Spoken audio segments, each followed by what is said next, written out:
परमेश्वर आपको सबसे उत्तम बना सकता है उसकी महिमा के लिए, क्योंकि इससे सारी महिमा जो है परमेश्वर को ही मिलेगी, उससे आदर स्तुति मिलती है। लेकिन चाहे जो भी हो जाए, चाहे आज आपकी जो भी परिस्थिति हो, आज आपकी जो भी दशा हो, जीवन में आज आपकी जो भी दशा हो, कोई बात नहीं, आपका भविष्य प्रभु यीशु मसीह में और उसके द्वारा बहुत ही महिमामय और बहुत ही अद्भुत होगा।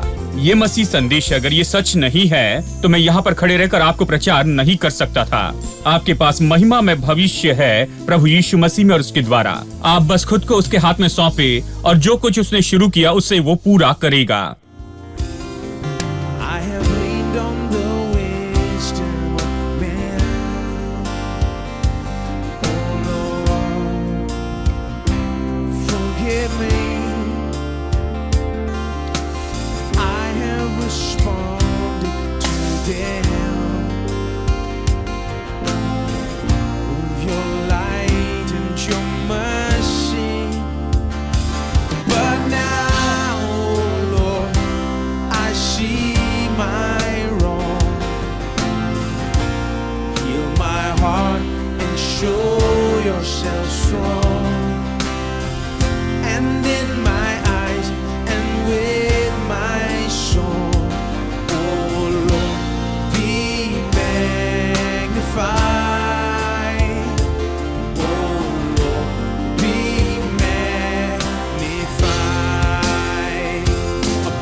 प्लीज मेरे साथ में निकालिए फिलिपियो अध्याय 1 वचन 3 से 6 तक।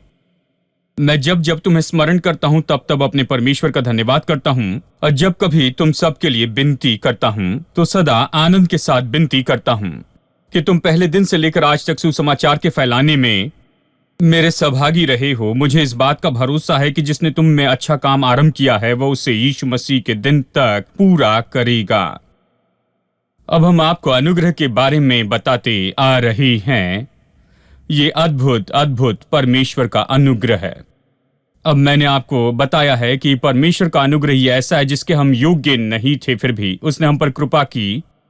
उनमें जो कि बिल्कुल लायक नहीं थे, उनमें कुछ भी भलाई नहीं थी, उसमें थोड़ी भी भलाई नहीं थी कि वो परमेश्वर की कृपा को पाए।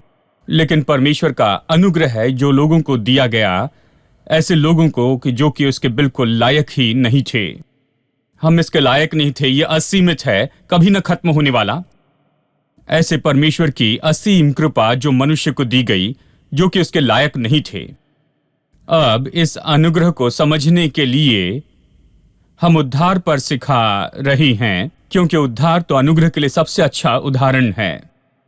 इफिसियो अध्याय 2 वचन 6 से लेकर वचन 10 तक, जिससे मैं उद्धार के बारे में सिखा रहा हूं, पौलुस कहता है कि परमेश्वर ने अनुग्रह से हमें उद्धार दिया है। इसलिए आने वाले दिनों में परमेश्वर का ये जो असीम अनुग्रह है, ये तो सभी मनुष्य जाने और स्वर्गदूत भी जाने। उद्धार का उद्देश्य यही है कि परमेश्वर का अनुग्रह जाना जाए। परमेश्वर चाहता है कि उसका अनुग्रह जाना जाए। वो क्यों चाहता है कि उसका अनुग्रह जाना जाए? वो चाहता है कि उद्धार के द्वारा अनुग्रह जाना जाए। वो कहता है उद्धार को देखो और अनुग्रह को जानो। वो क्यों चाहता है कि सभी लोग अनुग्रह को जाने? मैं सोचता हूं इस जगह पर हम कुछ बातें कह सकते हैं। एक बात है, अनुग्रह और विश्वास एक साथ चलता है। अनुग्रह देता है, विश्वास लेता है। अगर आप सही तरीके से अनुग्रह को नहीं समझते हैं तो फिर आप विश्वास से नहीं ले सकेंगे उन सारी बातों को जो प्रभु ने दी है। आपको पहले विश्वास करना होगा कि किस आधार पर ये सारी बातें आपको दे दी गई हैं। केवल तभी आप लेने की इच्छा रखेंगे, लेने के लिए आजाद होंगे। आप आगे बढ़ेंगे, प्रोत्साहित होंगे कि जो कुछ परमेश्वर ने दिया है उसे आप ले ले। यह पहला कारण जिसके लिए मैं कहूंगा कि आपको अनुग्रह समझना होगा। अनुग्रह को नहीं समझते हैं तो आप नहीं समझ पाएंगे कि परमेश्वर ने किस आधार पर आपको यह दिया है। आप सोचेंगे प्रभु आपको देता है क्योंकि आप अच्छे हैं, क्योंकि आप भले रहे हैं, आप विश्वास योग्य रहे हैं, इसके और उसके कारण, क्योंकि आपने कुछ अच्छे काम किए हैं। लेकिन अनुग्रह के बारे में बुनियादी सच्चाई यह है कि परमेश्वर की ऐसी कृपा जिसके हम योग्य नहीं थे। अगर हमारे काम है तो यह अनुग्रह नहीं है। इसे हम अच्छे से समझ सकते हैं। यदि आपके अपने काम अच्छे हैं तो अनुग्रह की कोई जरूरत नहीं है। ये अनुग्रह तो वो कृपा है जो ऐसे लोगों के लिए है जो कि बिल्कुल योग्य नहीं है। ठीक है, यानी जब आप अनुग्रह को समझते हैं तो फिर आप अपने कामों के ऊपर आधारित नहीं रहते हैं कि परमेश्वर से आशीष प्राप्त करें। आप प्रभु के अनुग्रह पर आधारित रहते हैं तो आप आजादी से इसे ले सकते हैं। उसे लेने के लिए प्रोत्साहित होते हैं। आपका अयोग्य होना या खुद को अयोग्य समझना यह आपको पीछे नहीं रख सकता है कि जो परमेश्वर ने दिया है उसे आप लेते चले जाएं। क्योंकि अभी आप अनुग्रह को समझते हैं तो आप और भी आजादी से आकर परमेश्वर की ओर से आशीषों को पाएंगे और उससे आप आशीष ले लेंगे। दूसरा कारण है कि आपको अनुग्रह क्यों समझना चाहिए, क्योंकि अगर आप अनुग्रह को नहीं समझेंगे तो खुश रहना मुश्किल होगा। क्योंकि हमेशा आप अपने योग्य होने की बात पर आधारित रहेंगे। आपके विचार होंगे मैं इतना योग्य नहीं, मैं इतना शुद्ध नहीं, मैं केवल धूल हूँ, मिट्टी हूँ, कीड़ा हूँ, प्रभु के सामने पापी हूँ, प्रभु मुझे कैसे आशीष दे सकता है। जानते हैं आप हमेशा इस तरह तनाव से भरे होंगे, तनाव में पड़े होंगे, कठोर होंगे और हमेशा निराश होंगे, क्योंकि आपके लिए आपकी जो कमी घटियां हैं ये आपकी दृष्टि में बड़ी हैं और आप इसे बहुत बड़ी बात मानते हैं। आप परमेश्वर के अनुग्रह को नहीं समझते हैं और इसीलिए आपकी समस्याएं, आपकी मुश्किलें और आपका अयोग्य होना आपके लिए मायने रखता है। जब आप प्रभु के अनुग्रह को समझते हैं तो आप जानते हैं यह अनुग्रह काफी है कि आपको हर एक समस्या के ऊपर में रखे और किसी भी मुसीबत पर, और केवल यह अनुग्रह ही मायने रखता है। और आपके जो काम हैं वो किसी आशीष के लिए आपको योग्य नहीं बनाते। आपके काम आपको परमेश्वर के सामने खड़े रहने के योग्य नहीं बनाते। ये उसके अनुग्रह से आप उसके सामने खड़े हैं तो आप बेहतर तरीके से जीवन का आनंद उठा सकते हैं और सारा तनाव जो है चला जाता है।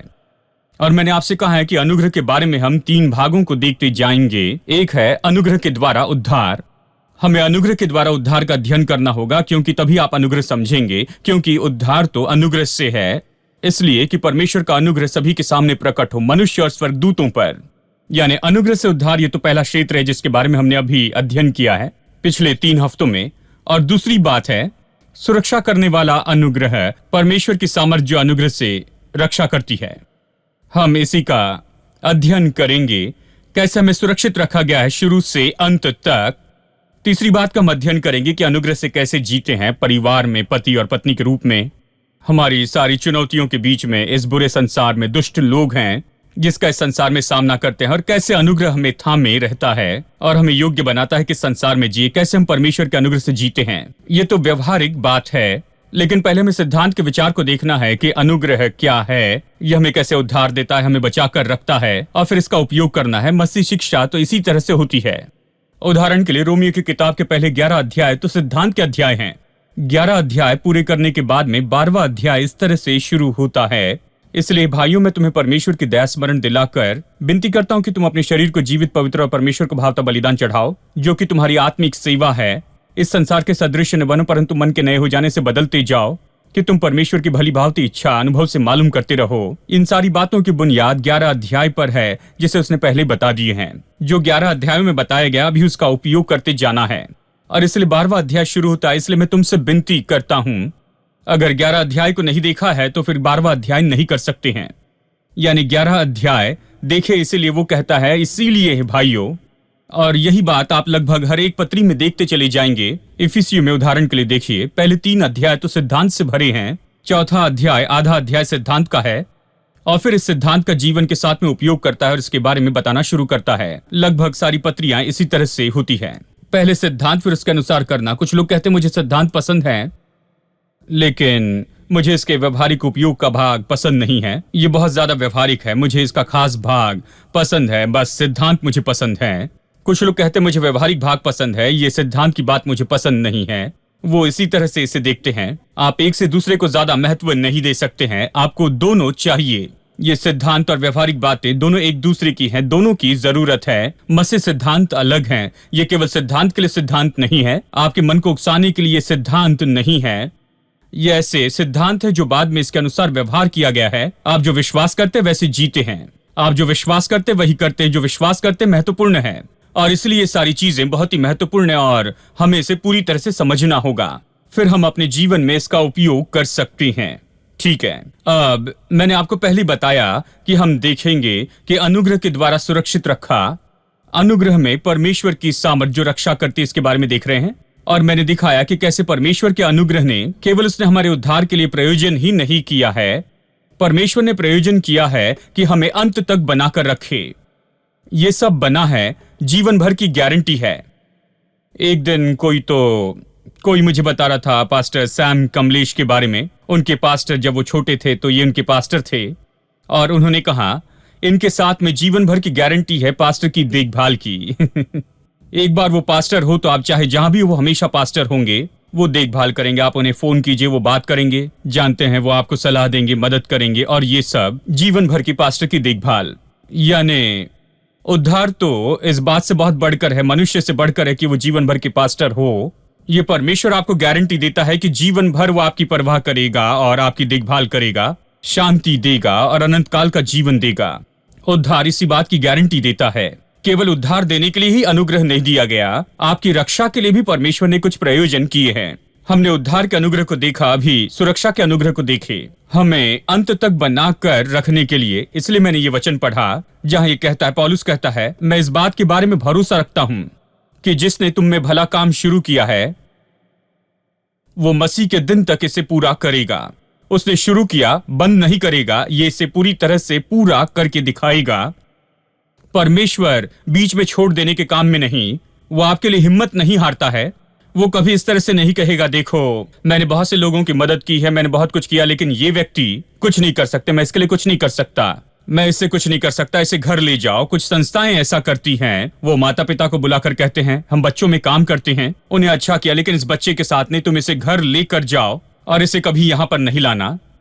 क्या आपने कभी ऐसे बच्चे को देखा? शायद आप में से कुछ लोग ऐसे बच्चे थे।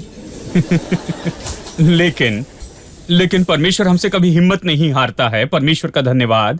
और जब मैं छोटा था तो कुछ लोगों ने पहले ही मुझे सर्टिफाइड कर दिया कि मैं खो गया हूं और कभी वापस नहीं आ सकता हूं। जानते हैं, सही नहीं हो सकता, दोषी है सदा के लिए, जानते हैं, सर्टिफाइड।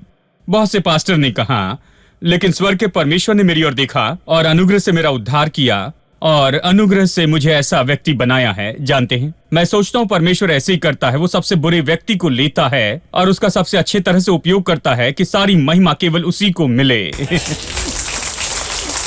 यानी परमेश्वर हमेशा ऐसा ही करता है। अगर आप सबसे बुरी दशा में हैं तो आप अपने बारे में हिम्मत मत हारिए, क्योंकि परमेश्वर आपको सबसे उत्तम बना सकता है उसकी महिमा के लिए, क्योंकि इससे सारी महिमा जो है परमेश्वर को ही मिलेगी, उससे आदर स्तुति मिलती है। लेकिन चाहे जो भी हो जाए, चाहे आज आपकी जो भी परिस्थिति हो, आज आपकी जो भी दशा हो, जीवन में आज आपकी जो भी दशा हो, कोई बात नहीं, आपका भविष्य प्रभु यीशु मसीह में और उसके द्वारा बहुत ही महिमामय और बहुत ही अद्भुत होगा। ये मसीह संदेश, अगर ये सच नहीं है तो मैं यहाँ पर खड़े रहकर आपको प्रचार नहीं कर सकता था। आपके पास महिमा में भविष्य है प्रभु यीशु मसीह में और उसके द्वारा।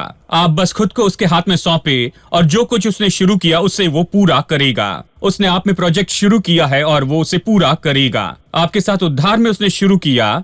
वो ये नहीं कहता मैंने तुम्हें उद्धार दे दिया तो अभी तुम खुद की देखभाल करो, ये तुम्हारा काम है कि तुम स्वर्ग में पहुंच जाओ। क्योंकि उन्होंने इसी तरह से प्रचार किया था। देखिए, जब मैं छोटा था ये इसी तरह से प्रचार किया जाता था। मुझे पता नहीं इतने शब्दों में वो कहते थे, लेकिन जो कुछ भी उन्होंने सिखाया उसका केवल यही तो अर्थ था। वो कहते प्रभु ने अनुग्रह से तुम्हें उद्धार दिया, अनुग्रह से तुम्हारा उद्धार हुआ, लेकिन अब उस उद्धार की रक्षा करो। उन्होंने मुझे डरा दिया, तुम पवित्रता को बनाकर रखो। मैंने कहा पवित्रता को कैसे बनाकर रख सकती हैं? इस तरह से बंद करके नहीं रख सकती हैं। आप खुद को बंद करके नहीं रख सकते हैं। अब जहां भी मुड़े वहां पर कुछ न कुछ गलत होता है।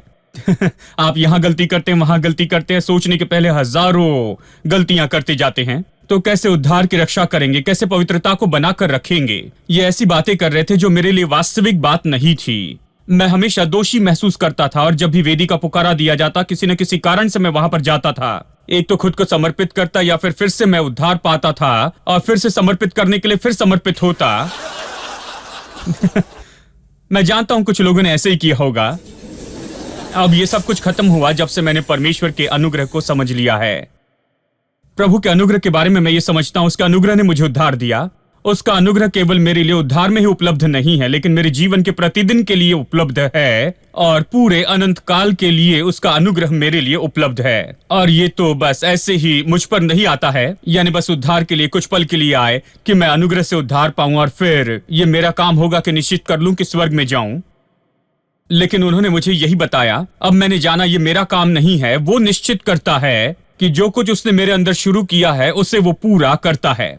ये उसका काम है और वो उसे मुझ में पूरा करता है और वो आप में इसे पूरा करता है। यानी उसने भला काम शुरू किया। कितने लोग विश्वास करते हैं कि भला काम आप में शुरू हो चुका है, वो इसे पूरा करेगा। वो परमेश्वर है, वो परमेश्वर है। आप सभी तरह की गारंटी और वारंटी पर विश्वास करते हैं। कुछ लोग नहीं जानते हैं कि वो क्या है। मैंने कुछ खरीदा और 3 साल की गारंटी थी। मैंने कहा, उन्होंने कहा नहीं ये वारंटी है, और फिर बताया कि वारंटी क्या है। देखा जाए तो सच में इसका कोई भी अर्थ नहीं है, आपको उसके बदले कुछ नहीं मिलता। और जब वारंटी होने पर आप उन्हें फोन करते हैं तो वो आपका फोन भी नहीं उठाती हैं और तब तक वारंटी खत्म हो जाती है और फिर वो फोन उठाती हैं। कौन सी वारंटी? हाँ, लेकिन हम संसार की हर एक गारंटी और वारंटी पर विश्वास करते जाते हैं। बाइबल आपको सबसे अच्छी शाश्वती देती है, अनंत काल की गारंटी, अनंत काल के उद्धार की गारंटी, कि जब आप सर्वसामर्थी परमेश्वर के हाथों में आते हैं तो उसने जो भला काम शुरू किया है वो इसे पूरा करेगा, इसे खत्म करेगा, वो पूरा कर दिखाएगा। शायद आपके अंदर हजारों कमजोरियां हो, शायद हजारों बातें गलत होती जा रही हो। परमेश्वर ने इसे पहले देखा है, इसे पहले से ही वो जानता है और वो इसे कभी नहीं छोड़ेगा जब तक कि भला काम पूरा न कर दे। जो उसने शुरू किया उसका भला काम कभी भी रुकने वाला नहीं है, वो इसे पूरा करेगा। जो कभी बदल नहीं सकते थे वो बदल जाएंगे परमेश्वर की सामर्थ के द्वारा। इसलिए आपको खुश और आनंदित होना है। आप अपनी कमजोरी, असफलता और पाप और इन सारी बातों पर गौर न करते जाएं। गौर करें कि आपके अंदर में क्या हो रहा है। मैं कई बार लोगों से कहता हूँ, कई बार वो चर्च में आते हैं और सोचते हैं कि क्या उन्होंने उद्धार पाया है, क्योंकि उन्होंने कल कुछ गलत किया था और परसों के दिन कुछ तो भी हुआ और उन्होंने कुछ गलत शब्द कहे या इसी तरह कुछ हुआ और उनके मुंह से ऐसी बात आई है, अपने दिमाग की बात दूसरों को दी और ये सब। वो खुद को दोषी महसूस करते हैं। मैं विश्वासी नहीं हूँ भाई, मुझे नहीं लगता मेरा उद्धार हुआ, मुझे सब कुछ फिर से करना होगा। मैं वहां पर सैदा पेट में अपना उद्धार खो बैठा। तो मुझे यहाँ पर एग्मोर में से वापस लेना होगा। लोग इसी तरह से सोचते हैं, लेकिन मैं आपसे कहूं, देखिए, जबकि आप यहाँ पर बैठे हैं तो आप अपनी असफलता और अपने पाप के ऊपर में गौर करते मत बैठिए। ये सोचना शुरू करें कि आप यहाँ पर हैं क्योंकि परमेश्वर ने अपने अनुग्रह से आपको छुआ है और आपको उद्धार दिया है। इसलिए आप बाहर के व्यक्ति के जैसे नहीं हैं जो भटकते हैं, आप यहाँ पर हैं। शायद आप में ऐसी हजारों गलतियां हो, लेकिन परमेश्वर जिसने भला काम शुरू किया उसने आपको यहाँ लाया है कि आप में वो काम कर सके, आज थोड़ा और काम कर सके। आमीन। वो आपके साथ बातें कर सकता है और वो तो आपको आकार दे सकता है, उसका काम हो रहा है। सब जानते हैं आप सिद्ध नहीं हैं, कोई भी सिद्ध नहीं है। जिस तरह से लोग स्वर्ग के बारे में बताते हैं और स्वर्ग में जाने के बारे में कहते हैं, वो कहते थे कि स्वर्ग में ऐसे ऐसे लोगों के लिए कोई जगह नहीं है और फिर वो बड़ी लिस्ट देते थे और ये सब कुछ बाइबल से है। मैंने कहा बाइबल में अगर ये लिस्ट है तो फिर मैं स्वर्ग में नहीं जा सकूंगा क्योंकि मैं इनमें हूं। इस लिस्ट में हूं।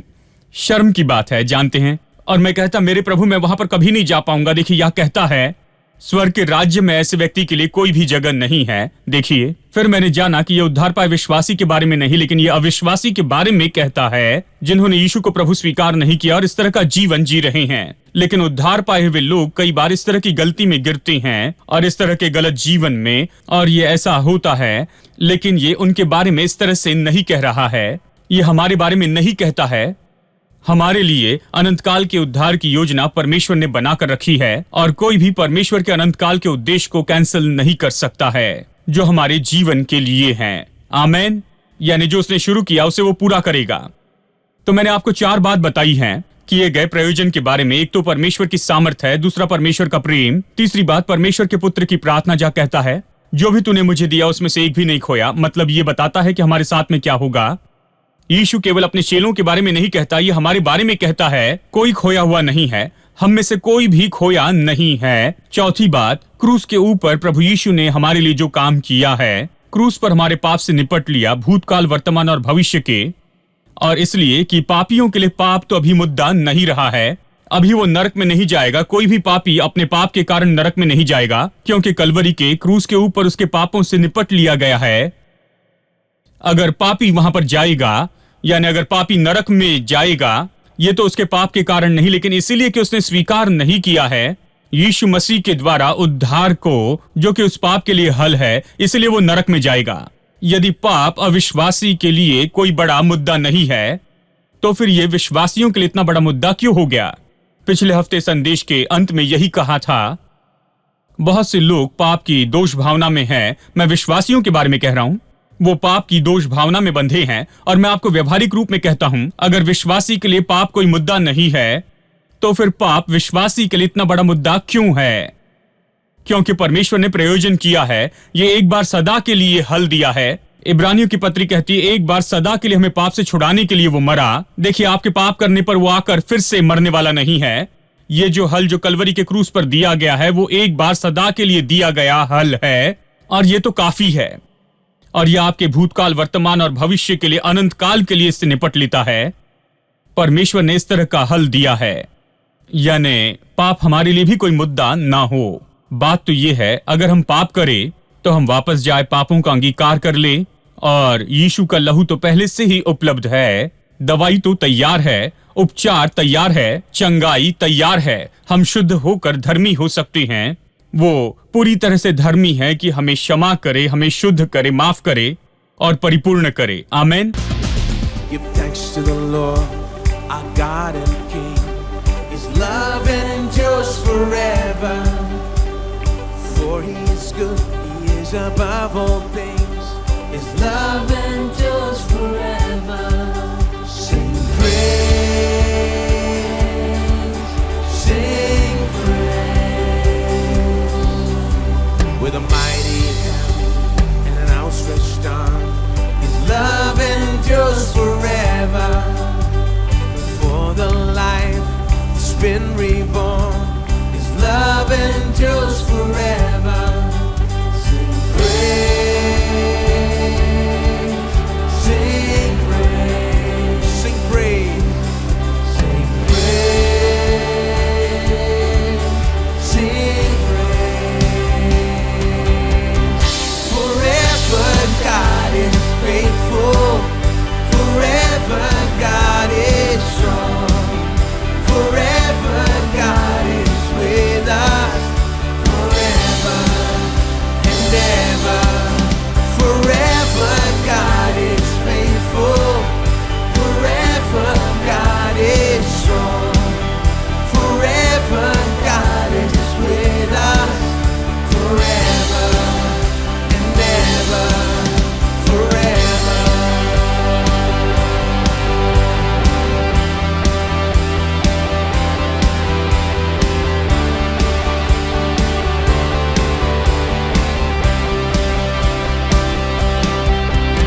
From the rising to the setting sun, His love endures forever.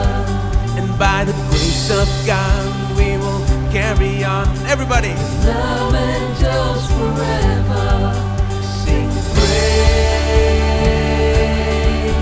sing praise, sing praise.